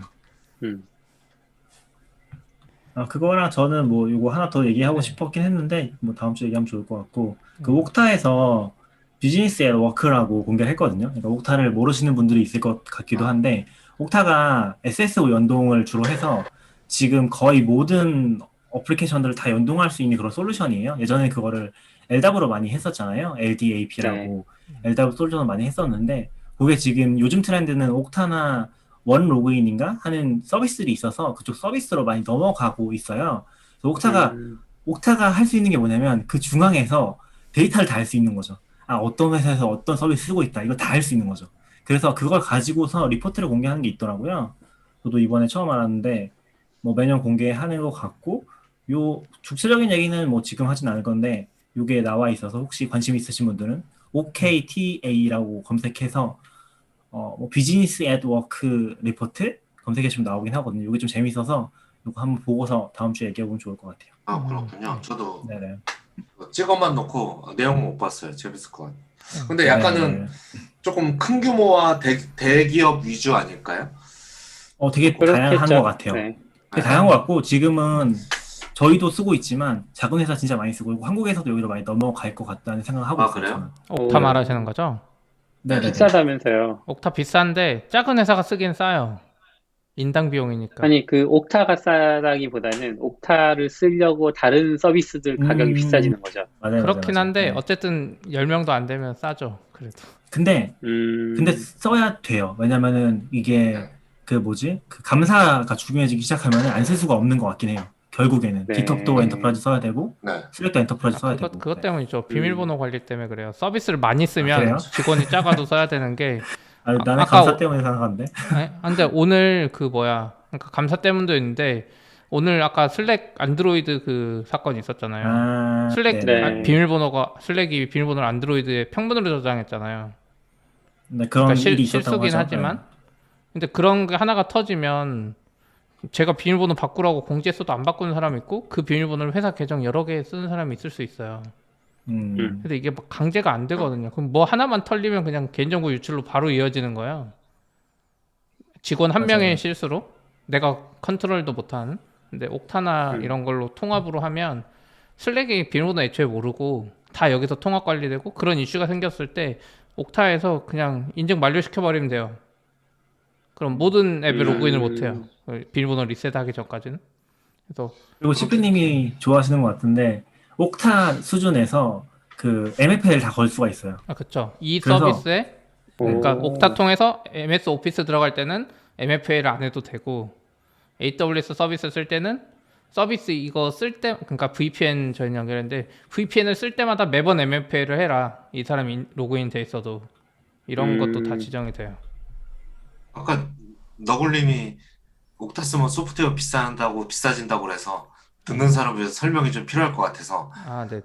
네. 그 말이 무슨 말이냐면 옥타도 이제 사용자당 뭐 몇 불인지 잘 모르는데 몇 불 이런 내는 게 있는데 이제 SSO 그러니까 싱글 사인온이기 때문에 근데 저도 몰랐는데 예를 들어 뭐 데이터도 깃허브 이게 다 싱글 사인온을 쓰려면 플랜이 좀 비싼 플랜을 쓰지 않으면 네. 싱글 사인을 지원 안 하더라고요. 맞아요. 그래서 예를 들어 옥사에 도입하는 순간 뭐 센트리 뭐 이런 걸 연결할 프로그램도 다 플랜이 같이 올라가게 되는 거를 아까 이제 승호님이 소프트웨어 비용이 비싸진다고. 맞아요. 맞습니다. 대표적으로 슬랙 같은 건데 슬랙이 팀 플랜으로 싸게 쓸 수 있는데 엔터프라이즈 플랜으로 올려야 되거든요. SSO 하려면. 이렇게 자세히 보면 엔터프라이즈 플랜에서 해주는 기능 뭣도 없어요. 그냥 SSO 하나에. 근데 가격이 2배가 되는 거야. 인당 가격이 슬랙이. 깃허브이 제일 심해요. 깃허브는 4달러에서 20달러까지 올라가요. 아, 인당이요? 아유. 근데 저도 보면 사실 뭐 금액적으로 뭐가 더 이익인지는 뭐 제가 판단할 건 아니라서 저 그냥 필요성만 얘기한 거 하지만 전에도 보면 예를 들어 대표적으로 뭐 센트리 이런 것들은 개발팀이 다 따로 관리하니까 퇴사하면 그냥 남아 있거든요. 그렇죠. 남아 맞아요. 있고, 네, 남아 있고 이제 저는 전에는 뭐 AWS도 관리하고 그러면 AWS의 개발팀은 오히려 퇴사하면 바로바로 자르는데 개발팀 외에 사람 권한 줬는데 누구 퇴사했다고 막 전사 공개 잘 안 하니까 나중에 보면 그 사람 나갔어요? 해가지고 지우게 되기도 하고 전 사실 이름 정도밖에 모르고 누군지 모르는 경우도 많고 이제 그런 게 많이 발생해서 저도 가끔 그럴 때 있거든요. 이게 한 1, 2년 지나서 뭘 딱 로그인 했는데 조직에 보이는 거죠. 옛날 회사가. 막 이럴 때 리브를 눌러야 되나? 이거를 뭐 어떻게 해야 되나? 그건 어떻게 하지? 막 이럴 때도 있고 그런 게 정말 관리가 안 되는 것 같아요. 약간 점점 클수록. 클수록 더 관리가 힘들죠. 서비스도 많아지고. 그게 맞아요. 완전히 다 잘 지원되진 않지만 예를 들면 구글에서도 싱글 사인온을 지원하잖아요. 아, 맞아요. 아마존에도 비슷한 서비스가 있고 그런 걸로는 좀 한계가 명확한가요? 구글은 좀 아니 아마존이 하는 방식은 저도 아직 이해를 못했고 구글은 G Suite 그걸 많이 지원하긴 하는데 그러니까 네. 다른 애들이랑 연동할 때 이게 되는지 안 되는지 사용법도 좀 복잡해요. 되긴 하는데. 제가 확실하게 얘기할 수 있는 거는 제가 얘기해도 될까요? 네. 네. 그 확실하게 얘기할 수 있는 거는 옥타 연동 진짜 편하긴 합니다. 그러니까 무슨 말이냐면 지금 미국의 거의 모든 SaaS 서비스의 표준 로그인 연동 그 프로그램은 옥타예요. 맞아요. 옥타가 물론 옥타가 사물이나 있어요. SSO 표준을 지원하긴 하는데 그거 말고도 얘네들이 편하게 하는 방법도 있어가지고 그냥 대부분은 그런 SS 연동 옆에 옥타라는 선택지가 있어요. 그래서 그걸 그냥 연동시키면 되기 때문에 거의 그냥 SaaS를 쓴다고 하면 다 되고 뭐 그렇죠. 저는 사실 옥타를 직접 쓰기 전까지는 아니 SSO 연동이라는 사물 표준이 있는데 이걸 편하게 해주는 게 무슨 의미야 했는데 써보니까 이게 난장판인 세상인 거야. 말이 사물 표준이지 서비스마다 똑같은 게 하나도 없어요. 그룹 관리 방식, 로그인 방식, 동기화 방식이 각 서비스마다 구현한 게 다 달라요. 데이터독은 뭐 유저를 강제로 추가하는 방식이고 어떤 데는 유저를 추가 안 하고 연동하는 방식이고 어떤 데는 삭제가 안 되고 어떤 데는 그룹을 이렇게 묶어주는 게 안 되고 그냥 엄청난 노가다?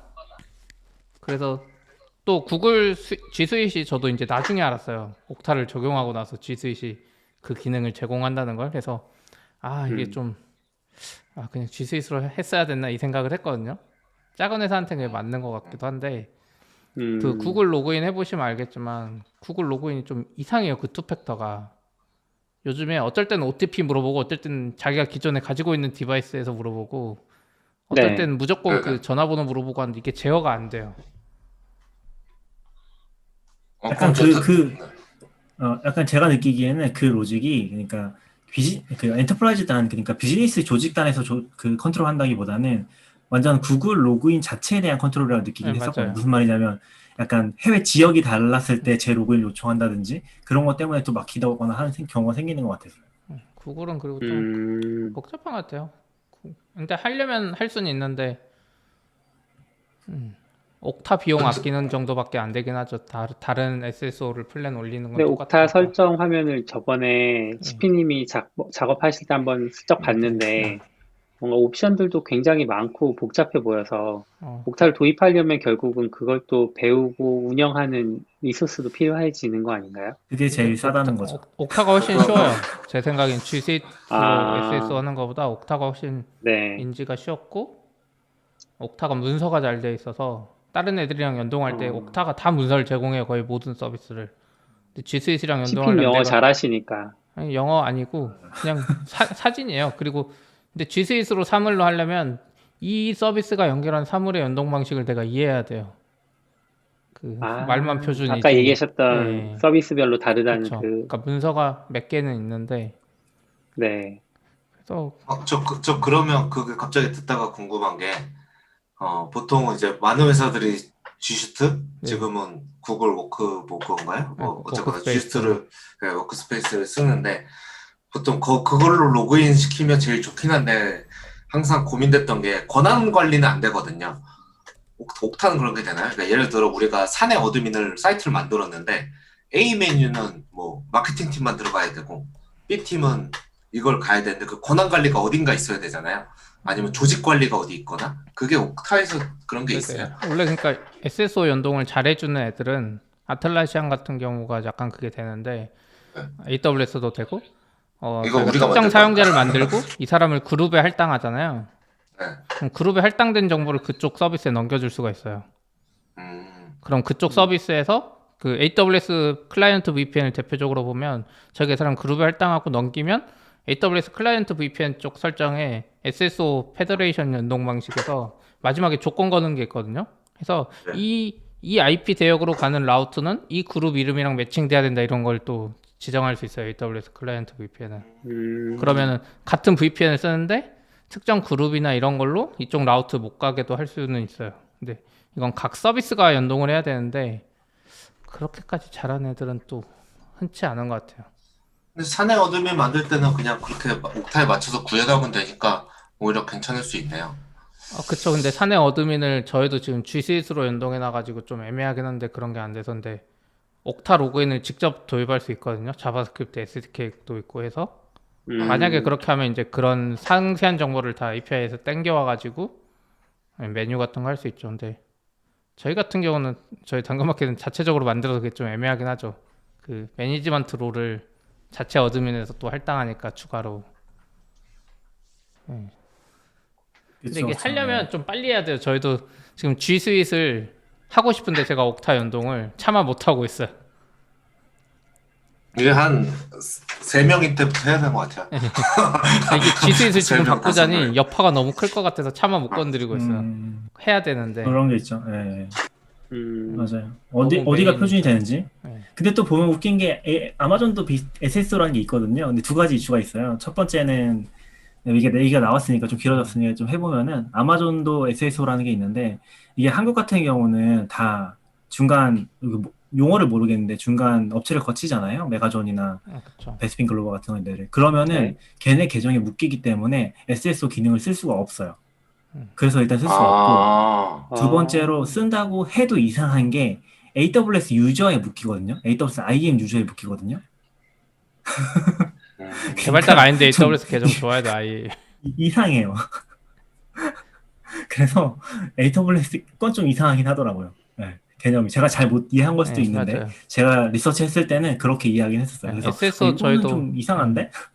SSO 저희도 쓰려 그랬는데 메뉴가 클릭이 안 되는 거예요.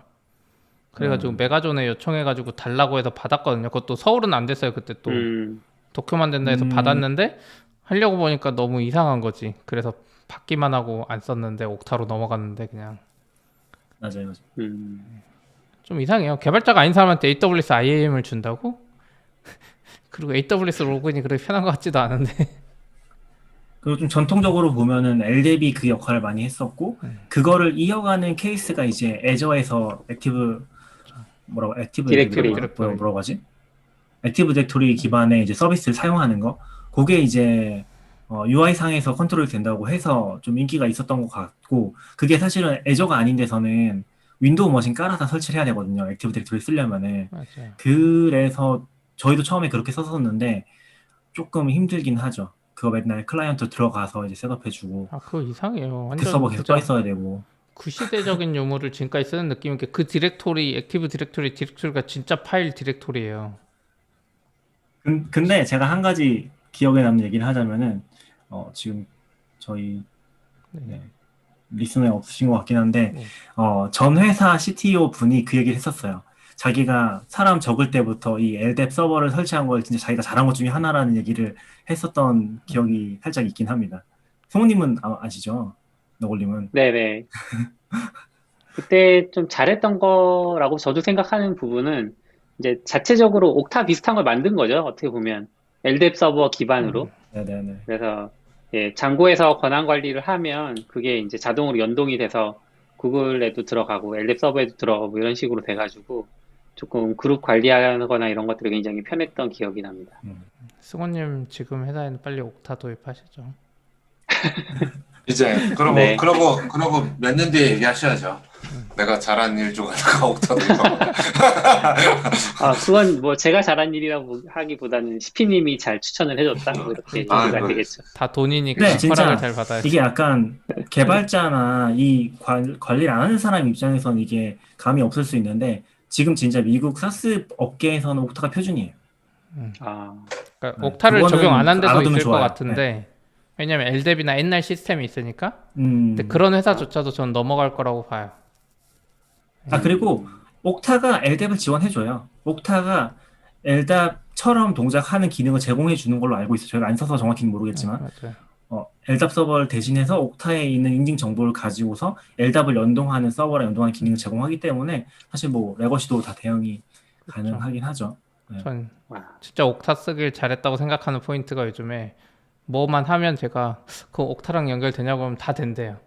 그러니까 저희가 뭐 보안 솔루션이나 이런 거 다. 그러니까 네, 맞아. 저희가 이번에 회사를 이사 가는데 이제 와이파이를 예전처럼 그냥 비밀번호 방식이 아니라 뭐 사원 로그인 방식으로 LDAP 연동을 해야 된다고 막 네트워크 업자가 말하는 거예요. 그러면 그거 그냥 옥타로 하면 안 되냐고, 그 시스코 장비인가 뭐 이런 건데 잘 모르겠는데 LDAP을 지원해 막 그러는데 옆에서 딴 분이 이렇게 찾더니 아, 그 회사 장비 옥타 지원하네요. 이렇게. 오, 그러니까 SSO 뭐 쌈을 뭐 LDAP 하는 건 그냥 다 옥타에 문서가 있는 거예요.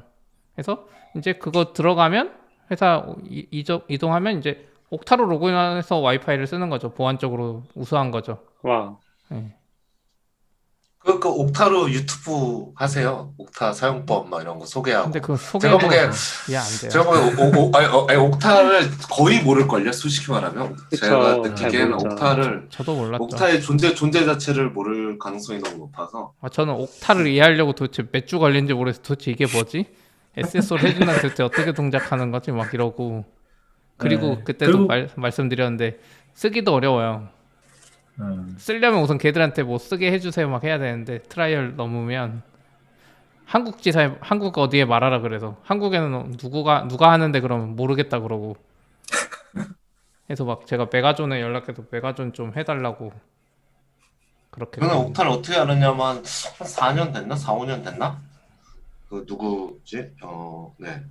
특정인이긴 하지만 워낙 뭐 유명하신 분이니까 대명님하고 샌프란시스코에서 이렇게 걸어가다가 이제 마침 옥타 사무실 앞을 이렇게 지나갔는데 간판이 써 있었어요. 근데 그때 대명님이 이제 외국계 쪽에 일하시니까 옥타가 여기 있네? 해가지고 그때 처음 봤거든요. 근데 옥타가 알파벳으로 보면 글자가 이상하잖아요. 네. 이렇게 영어도 아니고 이게 무슨 말이야? 같은 느낌. 그때 약간 처음 보고 이게 뭐 하는 거예요? 라고 물어보고 듣고 좀 잘 알아보니까 좀 재밌더라고요, 사업이. 그런데 이제 그때 들었을 때 미국에선 얘가 실리콘밸리에서 거의 다 이거 써요. 그래가지고 그때 관심을 계속 가지고 궁금했는데 비싸서 한 번도 저는 못 사서 봤죠. 전에는. 지금은 쓰고 뭐 제가 쓰는 거 아니죠. 우리 발음조차도 맞는지 잘 모르겠는데 그렇죠. 스펠을 읽어드리면 OKTA라고 합니다. 그렇죠. 이게 뭐 오케이 탄지 오크 탄지 옥탄지 잘 모르겠어요. 그러네요. 그 얘기 들으니까 또 그렇긴 하네요. 네. 근데 그때 이제 또 저는 CP님한테 혼나겠죠. 혼난다? 뭐요? 아무튼 주식을 샀어야 된다고. 아, 제가 주식 옥타, 그러니까 옥타, 옥타를 옥타. 써보고 아 이게 좋다 느끼는 순간 아 옥타 주식이 있다고 이거 사야 된다 했더니 이제 낙교님이 30조인 걸 보고 말도 안 된다고. 그러니까 저는 이제 밸류를 안 보고 그냥 좋다고만 보고 사실 돈 버는지 어떤지도 몰라요. 재무제표도 안 봐서 저는.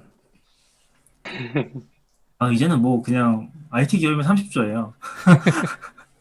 그러니까 아까 CP님 그 기준인 거잖아요. 30조 기준인 거잖아요. 지금 그쵸. 데이터 아, 맞아. 덕보단 커야지. B2B 회사는 한 30조 다 쳐주는 것 같아요. 옥타, 데이터도. 그래서 아고라가 9조라고? 30조 되겠네. 이상하긴 싸다. 한데 네네. 그 정도까지는 아닌데. 저희 개발자분도 아고라 티커가 마음에 들어서 상장할 때 사셨다고 하더라고요. 아 그래요? 티커가 아, API거든요. 나도 미리 알았어야 되는데. 아 그런 거에 대표님이 집착하는 싫어하는 회사들이 거잖아요. 있어요. 네. 뭐 그치. 그렇긴 하죠. 네. 근데 그런 거에 집착하는 회사들이 있어요. 그 유비쿼티도 아 그렇죠. 그 티커가 UI거든요. 음, 아무튼 뭐 오늘 좀 길게 한 것 같아서 네네. 이 정도까지 할까요? 네, 오늘 네. 클럽하우스에서도 많은 분들이 들어주셔서 더 재밌었던 것 클럽하우스는 같아요. 계속 하는 거예요? 네, 우선 방송은 여기까지 하고 네네. 안녕하세요. 안녕 인사해야 돼요. 그래도. 네. 네. 다들 들어줘서 네, 감사합니다. 들어주셔서 들어주셔서 감사합니다. 감사합니다.